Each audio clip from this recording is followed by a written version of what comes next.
Let me introduce our speaker for today. We are so excited to have him because, rarely do you get such caliber speakers. And Piyush Mathur, he is an amazing speaker and very knowledgeable person in AI. So you're in for a treat. I call him the encyclopedia of AI in medicine, because he knows everything that is happening in AI and the research side of it. Piyush is a staff anesthesiologist and critical care physician at Cleveland Clinic, Ohio, with more than 20 years of clinical experience. He's also the Quality Improvement Officer and Chair, Compliance Committee, Anesthesiology Institute, Cleveland Clinic. Trained in computer programming, machine learning, and deep learning, he is the founder of BrainX, an AI in healthcare application research and development company, and the BrainX Community. So welcome, Piyush. The stage. Thank you, Yuli, and yeah, thank you very much, and it's truly a pleasure to be surrounded by such innovative people over here, and thank you for inviting me to this platform once again. It's very exciting to be here because it's a very different kind of energy to be surrounded by such eminent people, and again, the efforts of InnovatorMD go a long way, and I'll actually showcase what we need, which InnovatorMD is providing to pivot to the next level. So thank you for the great introduction. I'm going to share my screen here for that, but we'll get started. And I'm going to present a viewpoint about AI in healthcare from what's going on in the world of research and what's going on from the perspective of getting AI in healthcare implemented. So we have heard of a lot of hopes, we have heard of a lot of challenges, but where are we right now and where do we need to go is what I'm going to talk about. So as I said, we'll start off with some of the research and publication reviews. Where are we in that world? And then we'll talk about AI being implemented in healthcare. And then lastly, we'll talk about the how to evaluate these algorithms once you have implemented them or as you're developing them. What I'm not going to talk about is AI and the details of AI. That's not in purview today, but of course, AI is a very broad field. It has a lot of different subsets, and it's very exciting to learn about all these different subsets. So I'm going to start off with the year in review that BrainX Community provides. That's one of the organizations that I founded and we run. And every year we go through the prior year's publication and present a review, which is available to everyone either through our website or through ResearchGate or Google Scholar, whichever your research search medium is, you can actually find it over there. And we provide it as free access or it's open access, so you can download it and you can read it at your own time. One of the things that we provide with this is also the specialist viewpoint. So if you're a cardiologist, if you're a family practitioner, if you're a radiologist, you can look at your section, and majority of the sections have the specialist viewpoint where you can read about the specialist viewpoint about what happened in relationship with AI research for that particular year. And we've been doing this for the last 4 years. So I'm going to focus on 2021, but we'll also present the trends for research and publications to begin with. So again, as I mentioned, this is about all the publications that were there. And the need was to have a curated and a classified list. So if you want to know what happened last year, you can do a PubMed search, but it won't provide you with your specialty specific information or the themes for your particular specialty. That was the defined need that we have been trying to address. It is also important that we learn from other specialties. So yes, you can do a PubMed-based search where you can find cardiology-related articles. You can do a search specific to that, but then you miss the opportunity to learn from what happened in other fields. So think about it. EEG-based AI research probably has something similar to EKG-based AI research or vice versa. So you could learn from these waveform-based research and apply in different disciplines. And I think that's another great opportunity for for everybody to learn from each other's work. And then a great opportunity to connect with authors and researchers across the world to know what they're focused on and who are the leaders in different areas and what are they trying to research. As I mentioned, we also provide the specialist point of view for the different areas of the different healthcare specialties. And again, as I mentioned, here is our methodology. I'm not going to go into the details of that, but pretty broad, so that we try to catch everything as we do this. But it's human, it's English only, so we might miss some of the publications that might be in languages other than English, and that is a limitation for us. So here are some of the results, and you can see the different years and the number of publications are there in different colors. And what you'll find is that the number of publications are certainly growing. The amount of research as a whole in terms of AI and healthcare is continuously growing. And you can also look at the trends for different specialties. And it's very interesting to look at that. How is family practice doing versus maybe imaging versus critical care versus any other specialties? It's always exciting to see who's doing what. And you can see that imaging and oncology year over year have stayed ahead. They have continued to hold the leaderboard, and they have very focused areas of research that they have been working on. But then there are a lot of other specialties that have been catching up, and I'll share that. But in this particular publication, you can also find the numbers. So it's not just the trends, you can find the raw numbers, how many publications, again, based on our methodology that I showed earlier, you can get the number of publications year over year too. And then we, this year, provided the top 10 specialty trends so that you could see that, because the rest of the specialties pretty much go on a horizontal line at the bottom.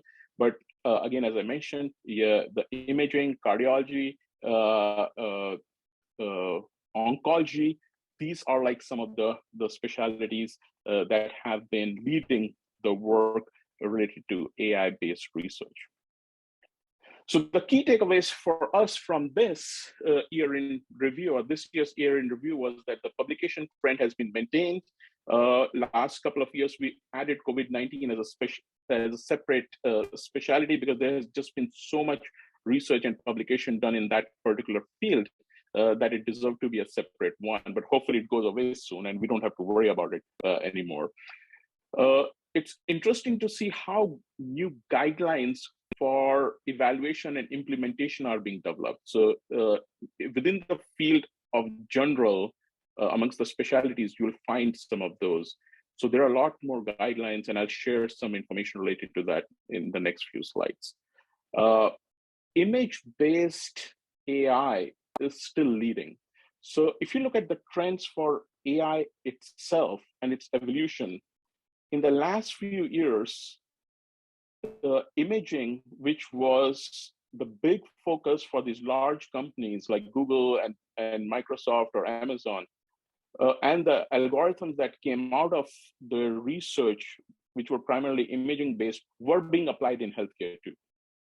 They were being modified or being trialed in healthcare too. So the imaging was the big one. But if you see in recent years, in the last 3 or 4 years, is these large language-based models, which are the key focus area or research area for a lot of these companies. And there are these large language models that are available. But still, imaging-based research is the one that is the key area for the research.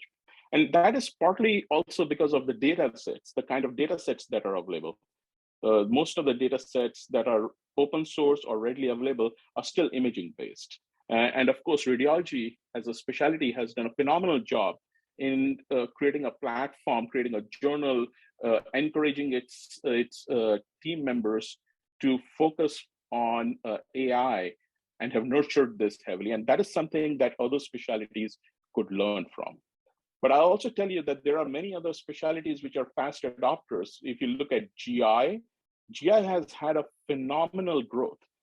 These endoscopy-based AI applications are seeing a lot of randomized controlled trials, and they are seeing application in real clinical practice, where you are seeing these trials about their efficacy and their utility coming about. Rather, there was a recent study which was about the cost effectiveness of AI applications in colonoscopy. So they are going even further, creating the value proposition for use of AI along with medical devices. So some of these specialties are learning from others and are catching up very quickly. And if we are in one of the specialties that is lagging behind, again, this is your opportunity to lead and to help that specialty grow faster. And again, what we are seeing in terms of research trends are growing trends of more mature models being developed. So I think we're all learning together. The collaboration between machine learning engineers and the data scientists and the clinicians and the physicians is growing more. So you're seeing that more mature models are getting published. It's also the thresholds from the journals, because there is just so much, there's so many publications probably being received. So they are being more selective on what gets out there. So you are seeing more mature models in these publications too.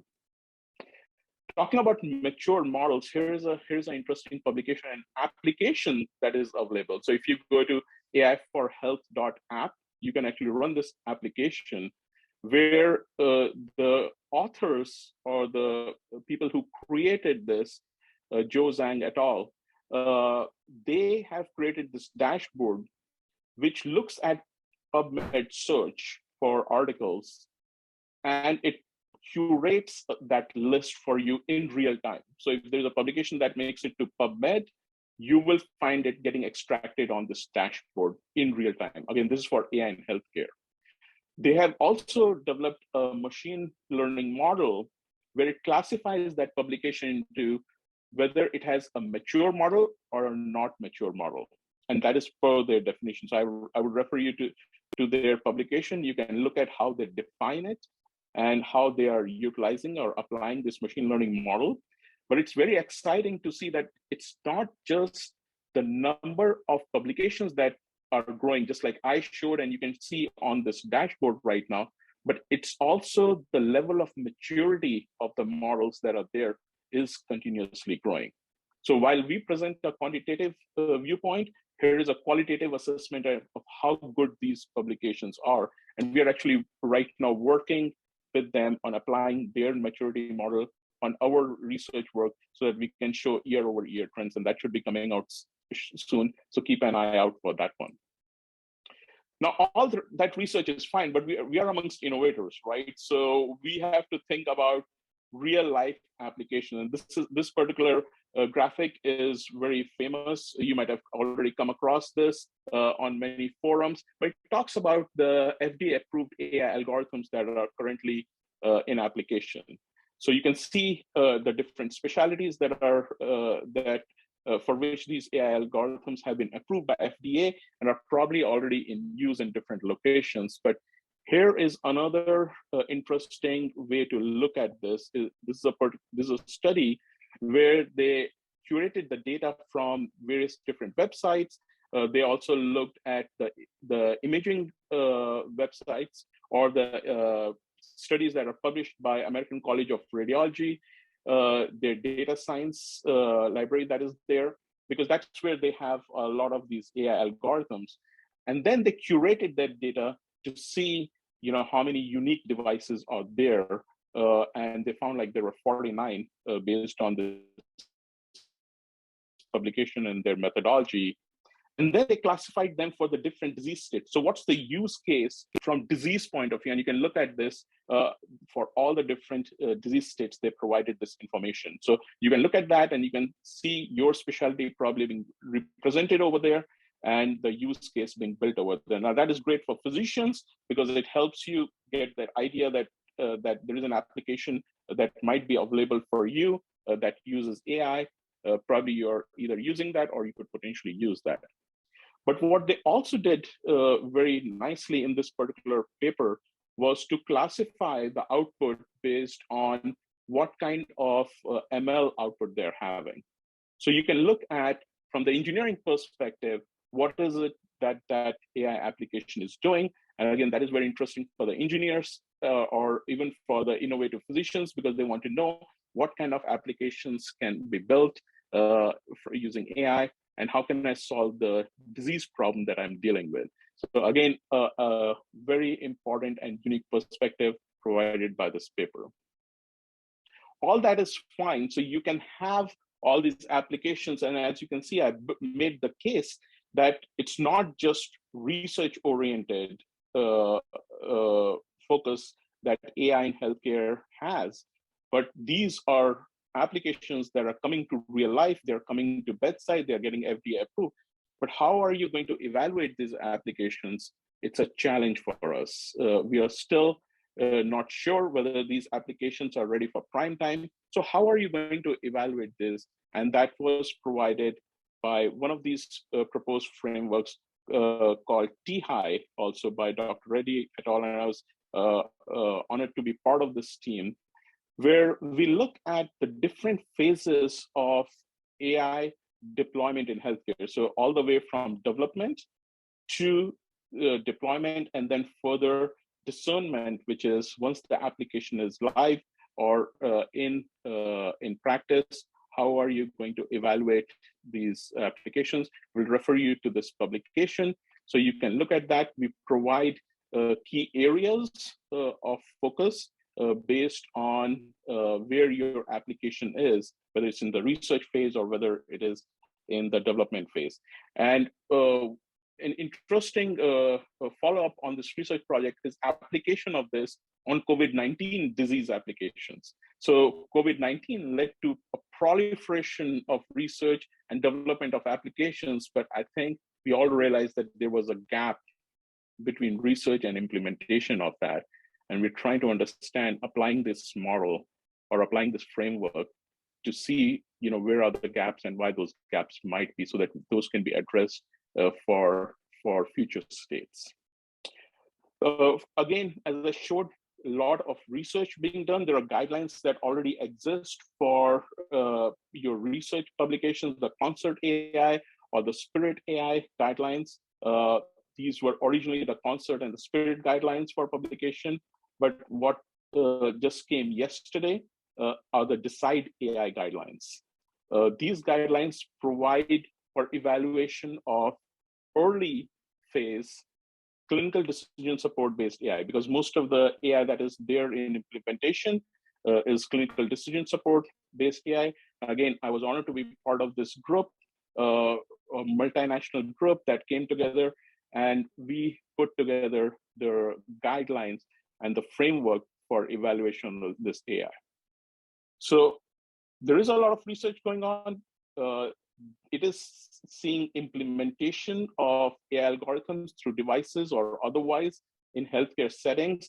And now you are seeing more and more evaluation frameworks coming out there, which you can apply to understand how good these are, or these AI applications are, and the utility of these applications. But I still think the current state is not dissimilar from our journey to the moon. I think when we went to the moon, we learned a lot. There was a lot of research work that was done. We built these rocket ships that broke new thresholds every single time. NASA and the Russian Space Agency spearheaded a lot of this work, and we learned a lot from there. There were a lot of offshoots or innovation that came from our journey to moon, but that was early phase. And as has been mentioned in the past, that previously it was oil which was making all the money, but data is the new oil. And one of the world famous AI researchers or engineers, Andrew Ang, had mentioned that AI is the new electricity. So what we are seeing currently, in my opinion, is early phase research, early phase AI algorithms that are being implemented, but AI itself is in transition. from image-based, heavily image-based to language models to now multimodal, these are probably not going to be the same that are going to see that we are going to see in another 5 to 10 years. I think these multimodal AI models or these advanced models are going to be of very different shape. And that's the journey that we need to take. That's the journey where we need physician leadership. That's where we need a lot of collaboration, because if AI is the new electricity, I think we need a lot of energy companies. And probably if you're in San Francisco, you're in the right spot to get these companies started. But how are you going to start these companies? If you have to start these companies, I bet you need to know from InnovatorMD, from all the resources that they provide, how to get you started. So the journey that you need to take is not about AI. It's not about AI in healthcare, but let's build some of these energy companies. And that's where we'll find our real journey taking place, where we don't have to go to moon again. Let's go to Mars. Of course, I want to leave you with a few words about BrainX Community. We started this with the idea that we needed to build a platform for machine learning in healthcare for good. We provide a lot of resources. We collaborate with a lot of different partners, just like InnovatorMD, and I'm really appreciative of the partnerships that we have had. We have had 3 plus 6 very successful years. We have 4,000 plus members across the world, and they are not just physicians, they are not just data scientists, they are innovators, they are venture capitalists, they are people from all different backgrounds, but with a single idea that they all want to see AI applied in healthcare and be successful. We have a very active LinkedIn group. Yuli is very helpful in participating over there. We have our website, and we similarly do monthly sessions, and that's why we are doing this joint session with InnovatorMD. And again, to show you the website, it's got a few different areas. It has the home page where you can see the latest updates, but there is a data section which has the repository of, or I would say the largest repository of links to open source data sets. So for AI, you need data. And if you're looking for open source data sets, the largest list of links to open source data sets is available through our website. It's one-stop shop, classified, curated. You can go visit that and find that there. There are curated list of articles. We do monthly educational sessions. They're available there. Podcasts, listen to the eminent speakers, listen to the eminent researchers about their thoughts about AI in healthcare, and you'll all find it over there. And we are all trying to address one question or answer one question: can AI help save lives? Because at the end of the day, that is our defined purpose. And failure is not an option. Failure is not an option for us because we have to lead this work.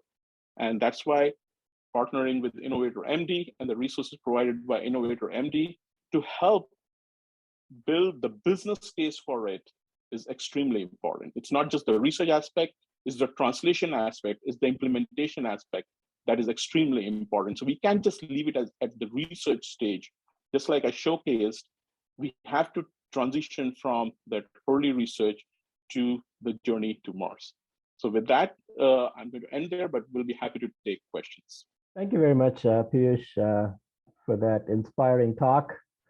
Like I always say, there is such gold mine of information out there, and you are curating that, and thank you. That will help a lot of our innovators and entrepreneurs, get a jump start on where they should start work. Yeah, you're right. AI is going to be the future. That's how we're going to create new science and then use that new science to be able to deliver new products and services. And so thank you very much for coming by and inspiring us. If you just to add, if you listen to Mark Cuban recently, he said there are 2 types of companies: one who will be using AI or who are using AI, and the other ones who are not. Exactly. I think that is the future of companies, in not only just healthcare, but any company, where you're able to use your data and AI capabilities. That becomes your competitive advantage. in order to beat the incumbents. So disruption is coming. Thank you very much. It's time for question and answers. Please raise your hand and I'll call your name and you can unmute and then ask your question. Paul Buritz. Thanks, Uli. I was wondering if you have any comments, sir, about the possibility of AI reducing some of the inordinate waste in healthcare. Yeah, I think that's a great question. And I think that's why I was mentioning that interesting study that came out recently about evaluating the cost effectiveness of AI itself, all these AI applications, because you can build all these AI applications and are they cost effective? That's an important question for us to answer. But the same way, since you're collecting all this data, I think there's a great opportunity for us to look at waste versus meaningful. And we have a lot of data already, which is being utilized to look at outcomes, patient outcomes. But I think we are still in early phases where I don't think we have applied enough AI or the science that is there behind AI to discern what's waste or not. So I think you make a great point, and that's where our other company, that is BrainX, we are working on some of those models that help understand better what is fraud, abuse, and waste, and looking at the financial aspects of it. But there is more and more work being done in that area. But a large group of healthcare researchers and people who are developing applications are primarily focused on clinical applications and not necessarily the administrative aspects of this. But that's a great opportunity, and I think that's a great question. Thank you. Thank you. Up next is Andrew.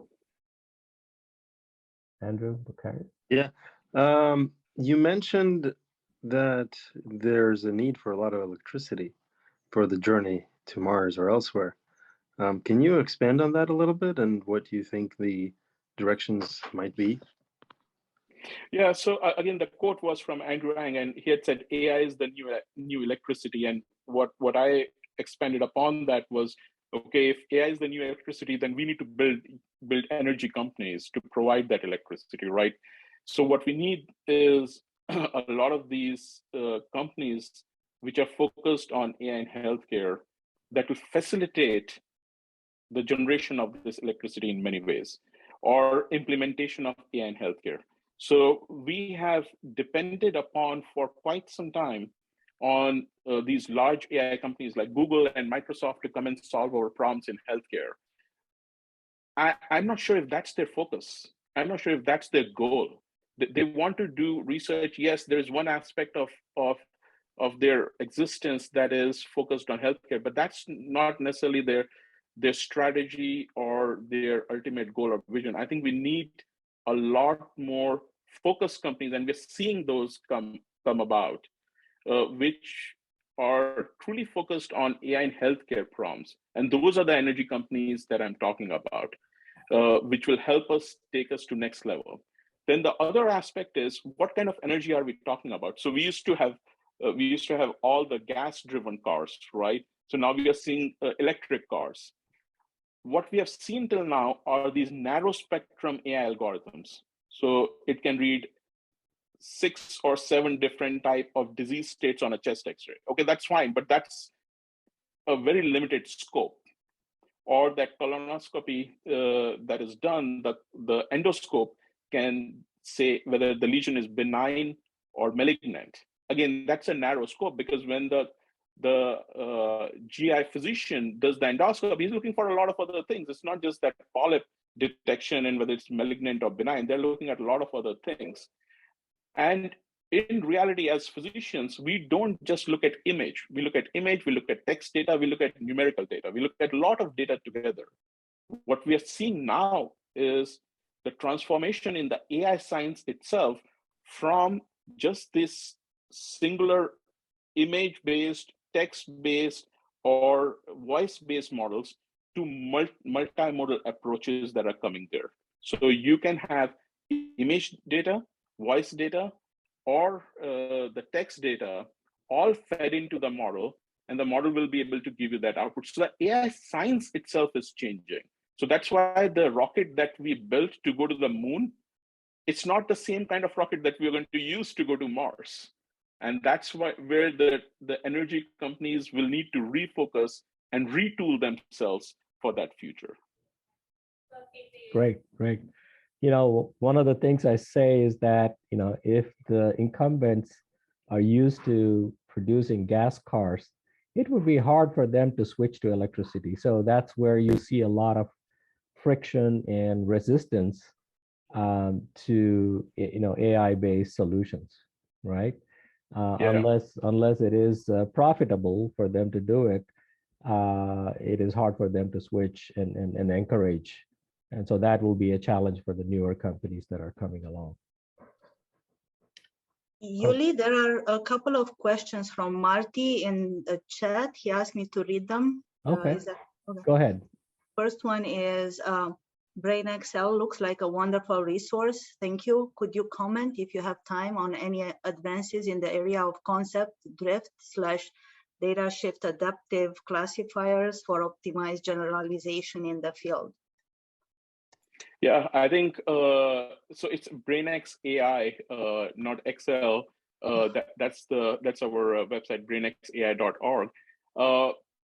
In terms of the concept of data shift and drift, I think there is a lot of work going on in that space. There is a particular company that I'm aware of that is going to be presenting on ML operations. So I'm going to leave that to them and their expertise in that area. I think we are seeing this more and more as these AI applications are getting implemented. Because previously it was all retrospective data sets and people were building model on those retrospective data sets. But I think as you see implementation of these algorithms in real world, we are realizing that there are a lot of nuances to this, just like you mentioned over here. The research related to that is lagging because, as you saw, the mature models themselves are very small, fraction of the overall research. The number of algorithms that have been applied are extremely small. So we are learning, we're going through that journey to learn about all these different issues and concepts. And to get to like a generalization phase or scalable phase, I think that's where we will pivot, and I think we will solve these problems as we go. Thank you. And the second question was, in terms of a specific application area, are you aware of any promising work on continuous detection of suicidal ideation, say smartphone / multimodal input-based, or any similar application in mental health? Yeah, there are a lot of applications that are being developed in mental health space. Whether they are looking at smartphone data, whether they are looking at face recognition for emotions, even the communication back and forth between physicians. I would refer you to our year in reviews. There is a specific section where there is a specialist abstract also available from a psychiatrist, a very world-renowned psychiatrist, Dr. Amit Anand. He provides the review, and there is a list of all the research work that has been published in that space. So yes, there are a lot of applications that are being built in that particular space, and I'm happy to follow up about this too. One more, and then Raj is coming up with his question. So third question, do you see any utility in radiology for intelligent image enhancement in terms of disease-specific enhancement, but not classification? Yes, I think, again, I'm not a radiologist, so probably I may not be the best person to answer, but I think I get your question. There is a lot of research work going on in that space. So say you take the, and if I understand the question correctly, you take the MRI image and how can you have that enhanced image or a better image out of that?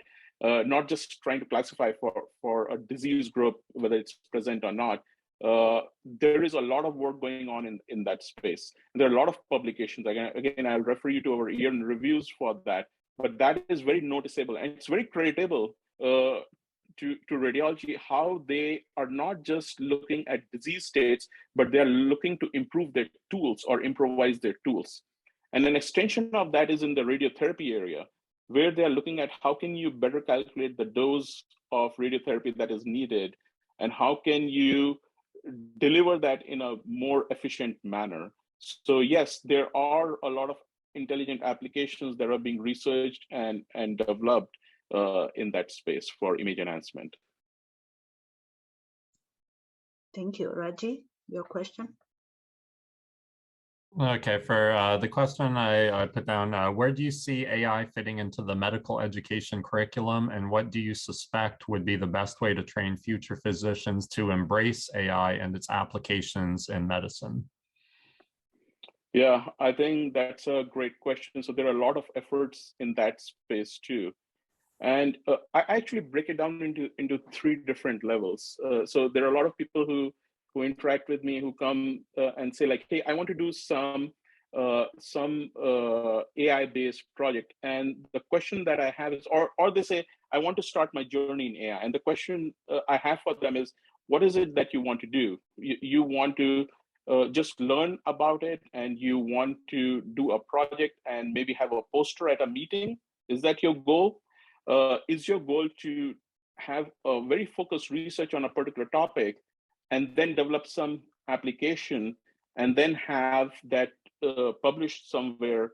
Or do you want to develop a commercial application that you want implemented in healthcare? Which one of these is it? And I think all those three require different approaches. And the reason why I'm saying this is because at minimum, what we need is understanding of the different aspects of AI, understanding the language of AI, because that's what you're seeing in all the research and publication area.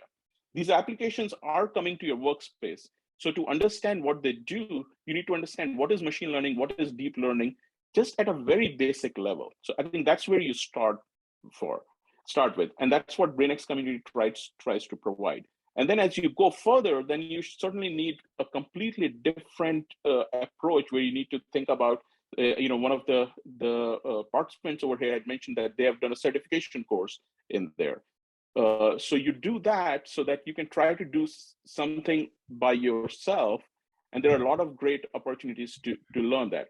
But then to take it to the next level, where if you want to develop a commercial application, I would argue you need to be involved with the InnovatorMD and use some of their learnings, and maybe as Yuli was suggesting, do some entrepreneurship in residence over there, so that you understand what it takes to build a company around it, a commercialization aspect of that.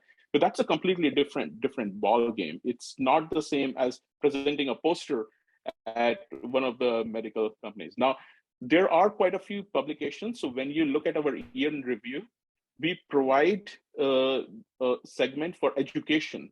And every year there are quite a few publications that are allocated to that particular segment. And you can look at that area and the related publications where they talk about how different specialties are approaching, or where are the different opportunities. There was a great paper that came out, I think 2 or 3 years ago, which talked about what we need to know, or what is the minimum we need to know, and how to read AI papers. So there are some real good publications. I would also refer you to AI Med. Is a great resource. ABAIM, which is the board that Yuli and I are honored to be part of. That provides a lot of resources. And then lastly, there is a Medical Intelligence Society that was formed a couple of years ago with all of us collaborating together. That's another great opportunity to get started and to learn more about it. But I think it caters, these resources cater to all different levels. So whether it's BrainX Community, whether it's InnovatorMD, all these opportunities are there. And I would request you and the other participants to explore them. Thank you, Piyush. I guess last question by John before Lavinia will take over and introduce the startups.